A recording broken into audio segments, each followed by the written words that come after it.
자, 온 오프라인의 홍보 및 판매 활성화에 대해서 이야기를 하도록 하겠습니다.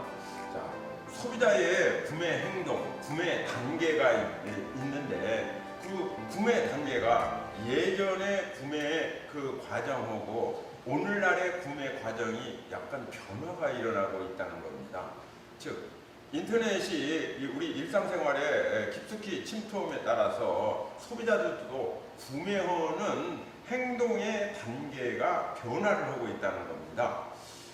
예전에는 저런 아이드마라는 그런 모델이 있습니다. 그래서 사람들이 물건을 사게 될 때 제일 처음에 주목을 하게 됩니다. 어테인션이라고 해서 주목을 합니다. 눈에 띄어야 된다는 거죠. 눈에 띄는 가장 좋은 방법은 크게 하는 거예요. 뭐든지 크게 하는 거고, 물론 이제 뭐 성적인 자극을 주는 것도 하나의 기법이 되고, 동물을 이용한다더니 또는 어린아이를 이용하는 것도 보편적인 방법 중에 하나입니다. 그래서 주목을 하면은 거기에 대해서 흥미를 갖게 됩니다. 흥미가 있으면은 자세히 읽어보게 됩니다. 그럴 때에는 문자나 사진으로 설명을 해보는 단계, 이 단계로 넘어갑니다. 제일 처음에 눈에 딱 들으면요, 이게 뭔가 라고 흥미를 갖게 되는 거죠. 그 흥미를 자세히 읽어보니까 괜찮네. 그러면은 욕구, 사고 싶은 욕구가 발동을 하게 됩니다. 발동을 하면은 잘 그거를 기억을 해둡니다. 내 머릿속에다. 나중에 시간이 되고 내가 재정 상태가 괜찮아지면은 그때 기억을 해두었다가 마지막에 액션, 행동, 구매로 일어나게 되는 저런 5단계를 거쳐서 상품을 구매하게 된다는 것이 전통적인 이론이었거든요. 그런데 오늘날에는 웹 2.0 인터넷이 도입됨에 따라서 아이사스라는 모델로 바뀌었어요. 즉 그게 무슨 얘기냐? 주목을 하는 것은 똑같아요. 제일 처음에. 그 다음에는 흥미를 일으키는 것도 똑같습니다. 보니까 괜찮다. 자세히 읽어봅니다. 흥미롭습니다. 그러니까 그때부터는 예전에는 왜 욕구가 사고 싶다 했는데 바로 사고 싶다는 욕구가 안 일어나고 검색을 합니다.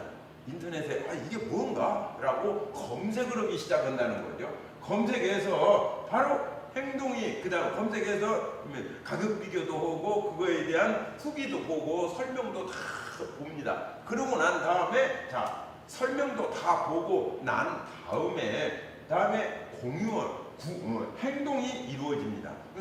구매가 이루어지게 되죠. 구매하고 난 다음에 예전에는 그 뒷단계가 없었는데 지금은 공유라는, 쉐어라는 단계가 있습니다. 이 공유는 뭐냐면은 후기 같은 것을 올린다는 거예요. 다른 사람에게 나의 만족, 불만족을 전파하기 시작한다는 거죠. 그래서 공유라는 단계가 있고 검색이라는 단계가 있어요. 이것이 보통 이루어지는 것이 인터넷을 통해서 이루어진다는 거죠. 우리 전통시장 상인 여러분들이 알게 모르는 사이에 인터넷에 우리 점포에 관한 내용들이 상당히 많이 떠 있습니다. 그것을 소비자들은 다 검색을 하고 있다는 거예요. 그래서 거기에서 정보를 얻고 거기에 대한 평가가 이루어진 공유되는 내용들이 거기에 함께 이루어져 있는데 그 내용들을 소비자들이 다 알고 있다는 거예요.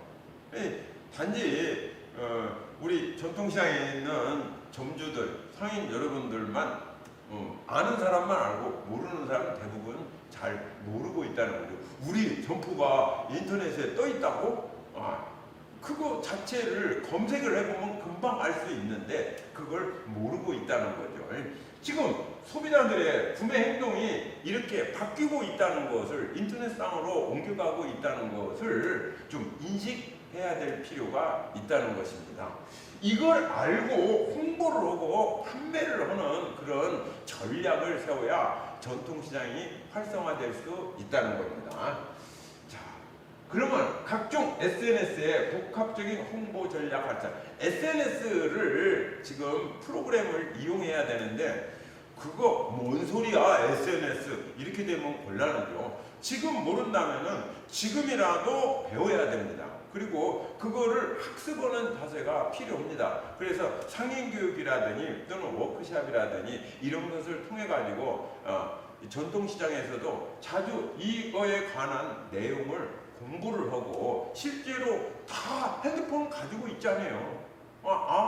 누구나 다 전통시장의 상인들도 핸드폰 가지고 있으니까 그 핸드폰을 통해서 자기가 실행을 해보고 그거를 통해서 홍보를 하고 또 판매를 올릴 수 있는 그런 전략을 구사해야 된다는 거죠. 상품에 따른 표적시장을 고려해야 됩니다. 근데 상품에 따라서 표적시장이 조금씩 틀려요. 생선이나 예를 들어 건어물을 사는 것은 누가 사냐? 주로 중장년층이 사겠죠. 그 다음에 예를 들어서 젊은이들이 사는 상품들은 또 따로 있겠죠. 예를 들어서 문화상품이라더니 우리 남부시장 같은 경우에는 청년몰에 가서 물건을 사겠죠. 그렇게 즉 상품에 따라서 표적시장을 고려해 젊은 층을 표적으로 할 때에는 젊은 층들이 많이 사용하는 틱톡이나 인스타그램에다가 우리 점포의 정보를 올려주는 것이 필요하다고 여겨집니다. 다음에 중장년층을 대상으로 하는 상품인 경우에는요, 주로 블로그나 페이스북 좀 천천히 볼 수 있는 거 이런 쪽에다가 좀 올려주는 것이 필요하다고 보는데, 이걸 내가 올릴 수가 없다 그러면은 그쪽 해줄 수 있는 기관에 또는 조직에 또는 회사에 위탁을 하거나 또는 그쪽에 의뢰를 하는 것이 필요하다고 봅니다. 만약에 이것이 잘 이해가 가지 않는다 보면은요, 집에 있는 자녀들에게 한번 물어보세요. 물어보면은 자녀들은 이미 다 알고 있는 거거든요. 근데 아빠, 엄마가 모르고 있는 거예요. 그래서 그런 점을 좀 고려해서 앞으로 어떤 분야에 내가 SNS를 이용해서 홍보를 좀 할 것인가, 이것을 연구해야 될 것입니다. 사진에 나와 있다시피 요즘 가장 핫한 SNS는 틱톡이라고 나와 있습니다. 그래서 젊은이들이 지금 제일 많이 보고 있는 거, 예를 들어서 중학생이나 초등학생들한테 틱톡을 물어보세요. 다 알고 있어요. 근데 부모님들은 모르고 있죠. 겨우 하고 있는 것이 문자 하고 있죠. 그 다음에 카톡 정도 하고 있을 거예요. 근데 예를 들어서 페이스북이라든지 인스타그램 사진 엄청나게 올라 있는 그런 사이트 들어가고 보면은요, 또 하나의 홍보의 세상이 이루어질 수 있다는 것을 여러분들이 아셔야 할 것입니다. 세 번째, 자, SNS를 이용해 가지고 홍보를 한다 보면은, 자, 그건 인터넷입니다. 인터넷이고, 지금 전통시장 상인들은 오프라인입니다. 지금 온라인이 아니에요. 오프라인인데 오프라인과 온라인을 동시에 넘나드는 판매 전략, 이미 대기업이라더니 백화점이라더니 대형마트라더니 이런 데들은요 이미 옴니 채널이라고 해가지고 두 개를 동시에 연결시키고 있어요. 이게 쇼핑몰에서 다 정보 검색하고 난 다음에 오프라인에 가서 만져보고 산다더니, 또는 예를 들어서 이런 것이 하나의 예가 되겠어요. 여러분들이 택시를 탄다고 할 때는요, 아마 프로그램을 이용해서 택시를 부를 거예요. 그러면은 오프라인에 있는 택시가 바로 한 5분이나 10분 내로 집 앞으로 옵니다. 이건 택시가 직접 오는 것은 오프라인이고, 여러분이 핸드폰으로 부른 것은 온라인이에요. 이것이 결합이 되어져 있는 것이죠. 이거를 옴니 채널이라고 얘기합니다. 그래서 흔히 이런 것들을 O2O라고도 얘기합니다. 그래서 오프라인 투 온라인, 이거의 약자가 되겠습니다. 그래서 대기업 같은 경우는 이미 이쪽으로 다 넘어가서 이걸 활용하고 있는데, 자, 전통시장은 이게 뭔 얘기야? 이렇게 된다 보면은 조금 곤란하다는 얘기예요. 최근에 소비자들에게 맞추어야 된다면 소비자들이 어떤 행동을 하고 있는가, O2O에 관련된 행동을 하고 있고 옴니 채널에 관련된 행동을 하고 있는데 전통시장이 그거에 맞추지를 못하고 있으니까 자꾸 홍보도 알림도 늦어지게 되는 거고 그게 어려워지니까 매출이 하락할 수밖에 없죠. 전체적으로 코로나 재난지원금 이렇게 지급해가지고 잠시 반짝하고 전통시장 판매량이 좀 늘어났습니다만 이것이 계속될 리는 없어요. 그런다면 앞으로라도 조금 신경을 써서 오프라인과 온라인을 결합하는 그런 홍보 전략을 구사할 필요가 있다고 여겨집니다. 그래서 365일 24시간 언제 어디서나 지금 그림을 보게 되면 오른쪽 그림을 보게 되면 오프라인의 매장이고 그 다음에 인터넷 왼쪽에는 쇼핑몰이 있습니다. 그 다음에 오른쪽에는 핸드폰이 있습니다. 핸드폰에 쇼핑몰이 있어요. 이게 PC하고 컴퓨터하고 일단 핸드폰하고도 다 연결이 됩니다. 그 다음에 SNS를 이용하는 것이 밑에 있습니다. 이것이 결합이 되어져 있다는 거죠. 그래서 여러분이 쉽게 생각하면은 문자에서 링크를 걸어가지고 바로 넘어가는 것이 있어요. 그게 연결되는 거거든요. 그래서 최근에는 옴니채널 O2O라고 해갖고 온라인과 오프라인을 서로 넘나들고 서로 연결시켜서 홍보를 하는 그런 전략으로 나아가고 있는데 아마 전통시장 상인 여러분들이 제 말을 들어보고 그거 뭔 소리야? 나는 잘 모르겠는데 우리는 그런 거 필요 없어. 왜 자꾸 어려워지죠? 제가 말씀드렸죠. 여러분의 자녀들이라든지 손주들한테 한번 물어보세요. 자녀들이랑 손주들은 지금 O2O나 옴니 채널로 가 있는데 여러분들은 오프라인에서 앉아서 기다리는 그런 형태를 가지고서는 간판을 잘 만들어 놓는다. 그건 와야 간판을 보게 되는 거죠. 이게 오게 만들 수 있는 것은 이런 옴니 채널도 잘 활용하는 전략이 필요하다는 것입니다. 앞으로의 홍보는요, 이렇게 인터넷을 통해서 이루어진다는 거, 이것을 여러분들이 명심해야 될 거라고 봅니다. 그 다음에 전통시장의 한계를 좀 극복을 해야 됩니다.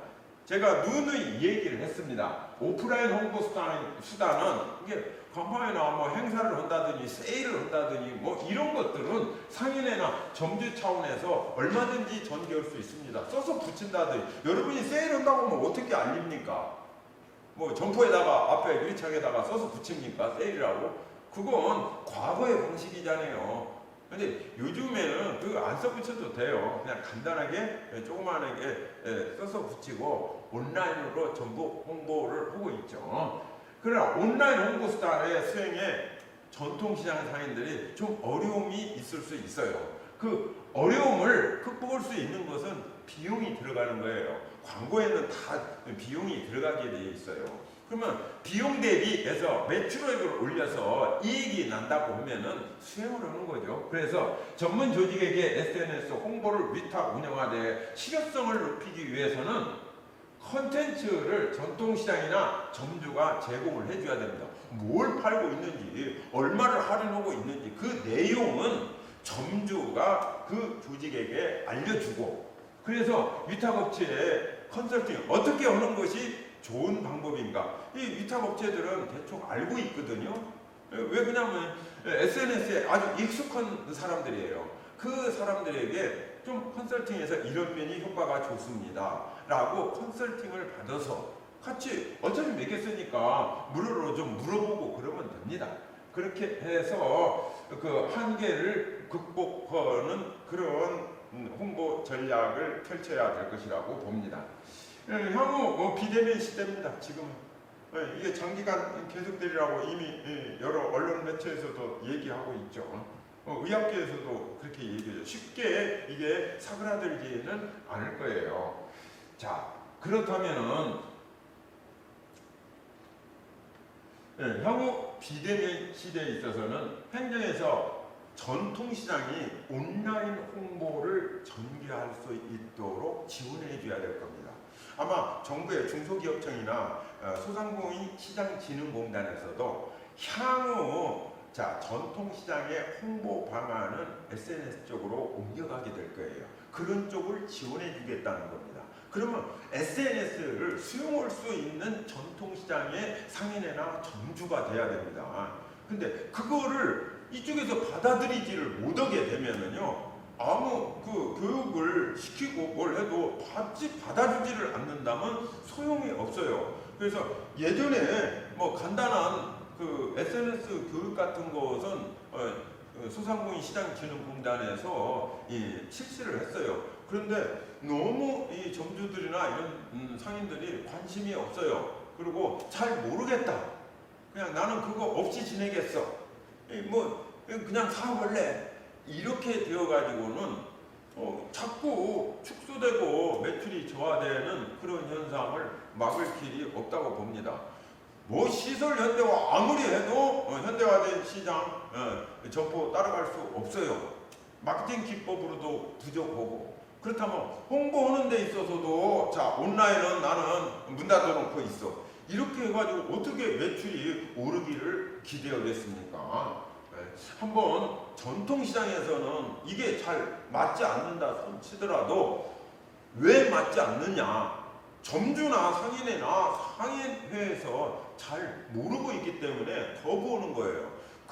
그러지 말고 적극적으로 그걸 도입하고 받아들이고 앞으로 이런 방향으로 간다고 어떤 합의를 하는 그런 절차가 필요하다고 여겨집니다. 전통시장 홍보를 위한 조직. 홍보를 하기 위해서 물론 마케팅 활동이나 여러 가지 다른 활동을 위해서도 조직이 좀 필요한데 상인 조직, 즉 상인회에서는 이 홍보를 위한 수행이 어렵습니다. 솔직히 말해서 어렵습니다.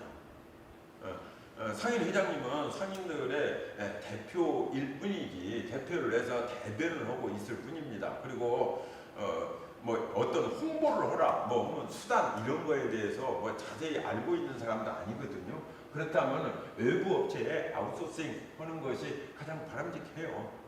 비용이 들겠지만 그 비용을 어떻게 충당할지는 여러분들 점주들 스스로가 합의를 해서 방안을 마련해야 되겠죠. 별도의 중간 지원 조직, 상권관리기구라고 우리 법에 의한 조직이 있어요.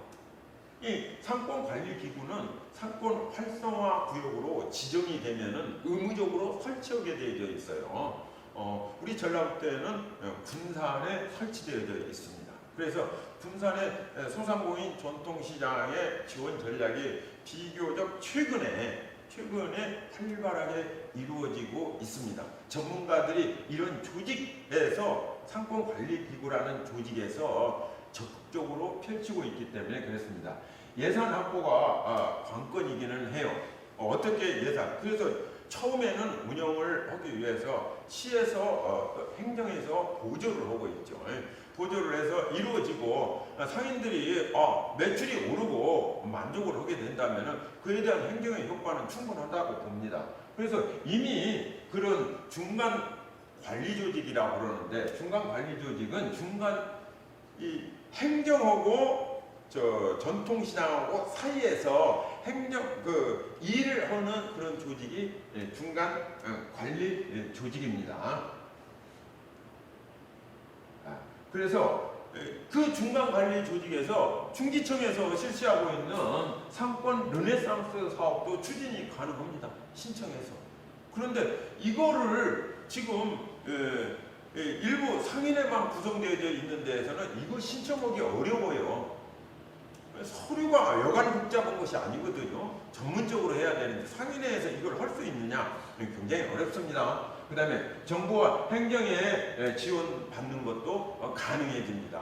지금 내년도에 소상공인하고 전통시장을 지원하는 그런 사업들, 정부에서 지원하는 사업들 신청을 8월, 9월에 받아요. 그래갖고 12월에 확정을 합니다. 그래갖고 내년부터 바로 1월부터 집행에 들어가는데 지금 이미 신청을 했어야 된다는 겁니다. 과연 여러분들이 지금 9월인데 이 9월에 신청을 다 마쳤는지 모르겠어요. 한번 상인회장님에게 물어보시기 바랍니다. 우리 시장에 내년도 정부 지원 사업에 대한 신청을 했어? 어쩌어? 이거 한번 물어보세요. 이미 지금 9월 달에 신청이 다 마감되거든요. 내년 사업은. 그런 정보들을 다 대응을 해줄 수 있는 것이 중간 지원 조직이거든요. 다음에 자, 각종 공모 사업을 정부에서 각 부처에서 이루어지고 있는 것, 문화관광부에서도 하고 행정자치부에서도 합니다. 전통시장 도와주기 위해서. 그러는 사업들을 인터넷에 공고가 나오면요, 그걸 재빨리 받아서 자, 공모 사업에 신청을 해야 되겠죠. 그 신청하는 것을 상인회에서 하기 어려워요. 그렇다면은 자, 그거를 해줄 수 있는 중간 지원 조직이 있어야 된다는 거죠. 즉 상권 관리 기구가 하나 조직이 돼야 되는데 이 조직은 행정에서 만드는 거예요. 그러면 행정에다가 요구를 뭘 지원해 달라고 요구하기 이전에 상권 관리 기구를 만들어 달라고 이거 요구하는 것이 훨씬 효과적인 방법이 되겠습니다. 다음에 전문 인력에 의한 각종 마케팅 홍보 활동이 가능해집니다. 그러니까 여러분들이 홍보하는 거 SNS 잘 몰라 이렇게 해도요, 이 중간 지원 조직에서 이걸 다 수행을 해주거든요. 거기에는 전문 인력이 직원으로 뽑아져 있어요. 대개 자그마한 규모는 한 5에서 6명 정도의 조직입니다. 큰 조직, 경상북도 같은 경우에는요, 한 15명 정도의 조직을 가지고 이런 활동을 하거든요. 그래서 우리 이 호남 지역에 차별하고 잘 지원 안 해준다 이렇게 탓하기 이전에 미리 준비를 하고 전문가가 서류 작성해서 공모사업에 응모를 하는 이런 전략, 우리가 저쪽 경상권에 비해서 조금 뒤쳐져 있는 거 이런 것들을 극복할 수 있는 방안 중에 하나가 바로 중간 지원 조직, 즉 상권 활성화 구역을 지정받아야 됩니다. 상권 활성화 구역으로 지정받아져 있는 것이 전라북도에는 전주시도 없죠. 군산 딱 하나 있습니다. 이 상권 활성화 구역으로 중기청에다가 신청해가지고 전통시장하고 가두 점포, 일반 점포들하고 합쳐갖고 일정 구역을 상권 활성화 구역으로 지정을 받게 되면은요, 그냥 지정받는 거예요. 지정받게 되면은요, 정부에서 거기에는 의무적으로 지원을 하게 돼 있거든요. 근데 그 상권 활성화 구역이 뭔지도 모르고, 그러면 그거를 공무원들이 다 아느냐 하면 그것도 아니거든요. 그러면은 그걸 적극적으로 할 수 있는 전문 인력이 있는 중간 지원 조직이 하나 있어야 된다는 거죠. 이거를 만들어 달라고 행정에 요구를 하는 것이 필요하다고 여겨집니다.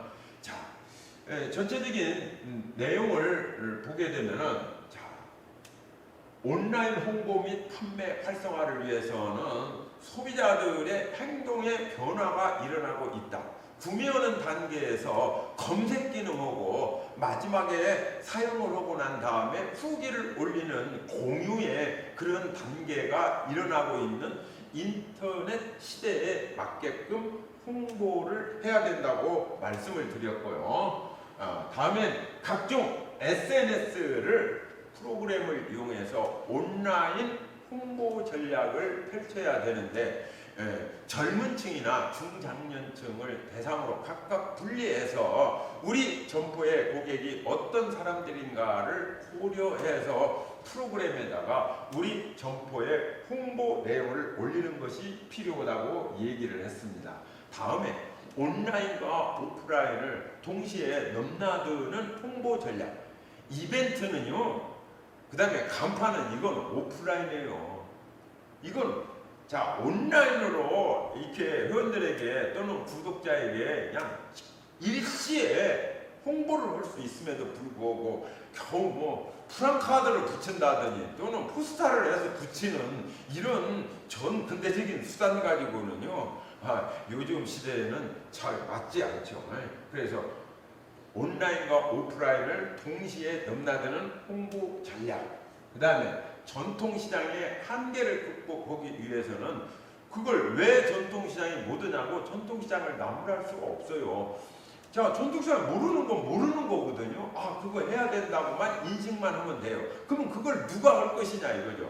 전문 조직이 있어야 된다는 거죠. 또는 위탁 업체에게 아웃소싱 맡겨서 해야 된다는데, 문제는 비용이라고 했죠. 행정에서 좀 지원이 있으면 좋을 것 같고요. 특히 이 조직은 법적인 상권 관리 기구를 조직하는 것이 좋은데, 그러기 위해서는 자, 상권 활성화 구역으로 지정이 되어져야 한다는 거죠. 자, 그 상권 활성화 구역으로 지정이 되면은 전문 인력이 채용이 되기 때문에 그 인력들이 전통시장의 활성화나 홍보를 위해서 각종 활동 또는 정부의 지원받는 활동을 수행할 수 있다는 겁니다. 그래서 행정이 수행하기 어려운 거, 행정이 다 아는 게 아니거든요. 그 다음에 전통시장 상인들이 잘 모르는 분야예요. 이런 분야를 도와주는 별도의 조직이 있어야 된다는 것이죠. 이게 전통시장의 온 오프라인 홍보 전략의 전반적인 내용이 되겠습니다. 그렇다면 상인 여러분, 무엇이 지금 가장 필요하겠습니까? 먼저 상인들이 우리가 인터넷 시대에 맞게끔 마인드를 좀 인터넷 쪽으로 홍보하는 것, 마케팅하는 것을 옮겨가야겠다. 이쪽도 우리도 해야 되겠다는 마인드를 여러분은 가져주시면 되고요. 그 작업의 수행은 별도의 조직에서 해야 되는데, 그 별도의 조직을 상권관리기구라고 하는 건데, 이건 법적인 기구예요. 법으로. 그러면 어떻게 하면 그 기구를 만들 수 있느냐? 전주시의 일정 구역을 상권 활성화 구역으로 지정을 받는 겁니다. 지정을 받으면은 의무적으로 상권관리 기구를 설치하게 돼 있는데, 상권관리 기구의 통상적인 명칭이 어디 상권 활성화 재단 이렇게 되어 있습니다. 그래서 경기도 가장 먼저 이 상권 활성화 재단이 이루어진 곳이 성남이죠. 성남시에서 이루어졌어요. 그 다음에 성남시의 모델을 케이스로 해갖고 경기도 전역에 지금 상권 활성화 재단이 구역마다 또는 시마다 설치하는 그런 추세에 놓여져 있습니다. 그런데 다른 지역에서는 그렇게 많이 이쪽에 관심이 없는 것 같고, 또는 경상북도와 대구 지역에 이게 좀 활성화되어 있어요. 상권관리기구. 그래서 경상북도는 도 차원에서의 상권 활성화 재단이라더니, 또는 대구시도 설치되어 있고 경상북도도 설치되어 있습니다. 우리 전라북도는 작년에 처음으로 군산에서 설치를 했죠. 우리 남부시장이나 중앙시장이나 모래내시장이나 또 서부시장도 있죠. 이 네 개의 전통시장을 조금 활성화하기 위해서는요, 전주시의 전통시장을 활성화할 수 있는 상권관리기구, 즉 전통시장 활성화 재단법인 형태로 설립하는 것이 필요하다고 여겨집니다. 그것이 전통시장의 온 오프라인 홍보를 할 수 있는 지금 현재로서는 가장 빠른 지름길이라고 생각합니다. 여기까지 해서 5번째의 강의를 마치도록 하겠습니다. 감사합니다.